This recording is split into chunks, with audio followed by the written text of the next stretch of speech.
असाच एक युवक निघाला आणि एक व्यवसायाची स्थापना केली.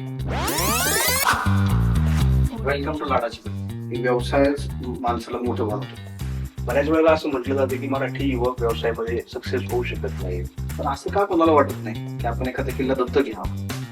फील का एकतर काय व्यवसाय करताना आपलं ब्रँडचं पोझिशन काय असलं पाहिजे? सर्वात जास्त दूध जे लागतं आम्हाला ते म्हशीचं लागतं. ऍक्च्युअल मॅन्युफॅक्चरिंग हे प्युअर दुधापासूनच होते. एकामेकाला कनेक्टिंग सांगून हा ब्रँड मोठा झाला आहे. हे आमचं आहे लाडाच्या कुल्फीचं प्रीमियम आउटलेट. काही ब्रँडकडे फक्त मस्तानीच मिळते.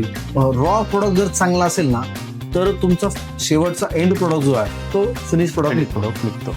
किऑस मॉडेल आहे सर, तर हे आपलं किऑस्क मॉडेल आहे. किऑस मॉडेल का डेव्हलप झालं नाही चाललं तुम्ही दुसऱ्या स्पॉटला घेऊन दुसऱ्या स्पॉटला घेऊन जा. हे मॉडेलचं वैशिष्ट्य आहे. ऍक्च्युअल पेरू खाल्ल्याचा फील आहे. कारण कुल्फीचा IPO असणारी ही जगातली पहिली कंपनी होईल. तर लाडाची कुल्फीचे दरवाजे तुम्हाला ई-कॉमर्स वरती पण उघडेत. तुम्हाला जेव्हा केव्हा डेझर्ट खावं वाटेल, लाडाच्या कुल्फीला या आणि हे उत्तम पेरूची कुल्फी नक्की खा.